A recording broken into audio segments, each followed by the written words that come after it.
Hey guys, it is the Schrothinator here, and this video is a review of Wrestlemania, and you might be thinking like, oh, this is an interesting matchup. Why would you have Brock Lesnar versus Seth Rollins at Extreme Rules?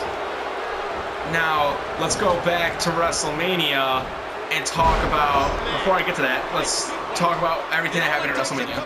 We had Cesaro and Tyson Kidd retaining their titles, which, as I predicted, would happen.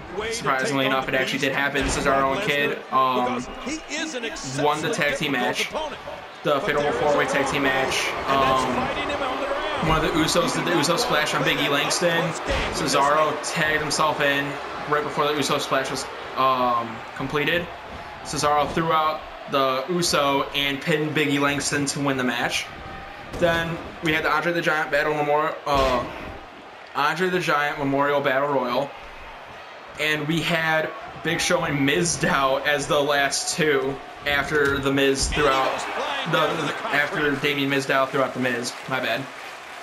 And then Big Show ended up throwing out Damien Mizdow. So, Big Show won the Battle Royal, and then after that, to kick off the actual WrestleMania pay-per-view, we had the Intercontinental Championship ladder match, where Daniel Bryan and Dolph Ziggler were at the top of the ladder, headbutting each other repeatedly, and then finally, Dolph Ziggler fell down, Daniel Bryan won the Intercontinental title, and then we had Randy Orton versus Seth Rollins, where this is probably the most amazing RKO I've ever seen in my life. Seth Rollins does the curb stomp onto Randy Orton. Randy Orton pushes off from the back of his head, still foot planted on the head. He freaking launches Rollins in the air and just goes ahead and RKOs him on the way down. It was just magnificent. It was beautiful. I loved it. Orton won that match. Then we had Sting versus Triple H at WrestleMania. Triple H had DX come out, including Shawn Michaels. Shawn Michaels actually switching music to Sting. But, you know, we had, like, Billy Gunn, X-Pac, and we had Road Dogg. All of them came out and helped out Triple H to win the match. But Sting had Hulk Hogan, Scott Hall, and the new Hall of Famer Kevin Nash come out and help him with the match. Triple H ended up getting a sledgehammer shot to the face of Sting and winning the match. But man, this has been physical. And they shook hands after the match, surprisingly, so I don't think we'll see Sting again in the WWE, sadly. If we do, we'll see him come at WrestleMania 32, possibly, against someone else who also won that night. Undertaker. Undertaker beat Bray Wyatt using a tombstone, reversing the Sister Abigail, throwing him in the turnbuckle. And then, yeah, he just got the tombstone and pinned Bray Wyatt 1, 2, 3.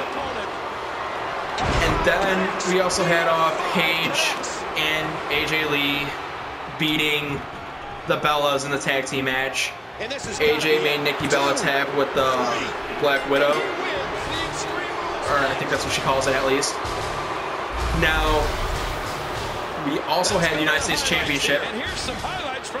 Rusev versus John Cena, where John Cena is now the new United States Champion, the first one to beat Rusev, pinning him off of an attitude adjustment.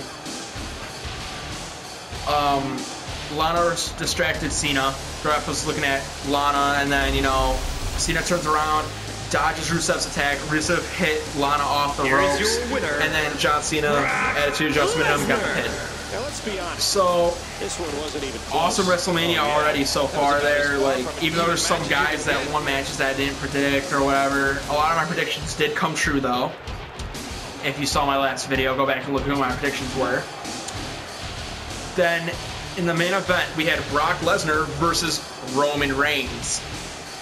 And now, Brock Lesnar dominated like the entire match, landed 10 suplexes, landed like 3 F5s. Reigns landed 3 Superman punches in a row, then a spear, Brock was still able to get back up, and then the second spear, Brock kicked out at 2. And then finally, eventually, when they're both laying on the ground, you had Seth Rollins come out and cash in Money in the Bank. He curb stomps Brock Lesnar, pushes Reigns out of the ring, and then eventually it comes down to Roman Reigns getting curb stomped and then pinned by Seth Rollins. Seth Rollins is your new WWE World Heavyweight Champion. And that's the reason I made this match for the video, guys. Brock Lesnar versus Seth Rollins at Extreme Rules is probably what's going to happen, because Brock Lesnar gets his rematch clause. And then I would also like to see on that same card, I would like to see Roman Reigns versus Randy Orton, and the winner of that match faces the winner of Lesnar versus Rollins at Payback. Now, I can't wait to see Monday Night Raw. I can't wait to see what happens, what Paul Heyman has to say, what's the future for Brock Lesnar since he re-signed with WWE. I would love to see it. Now, thank you guys so much for watching. Please hit that like button. Also, comment. Let me know if you want to see more reviews. If you guys want to see Raw reviews, SmackDown reviews, NXT reviews. If you guys want to see just pay-per-view reviews, which is what I'm going to do right now if nobody says anything about it. Also, comment, let me know what you thought about the video in general. Let me know what you thought about WrestleMania. I gave it a 9.5 out of 10 stars. It was a phenomenal WrestleMania. And then, last but not least, guys, subscribe. Please, I would love you guys to subscribe. It'd be the best thing you guys can do for me. And I'll see you guys next time.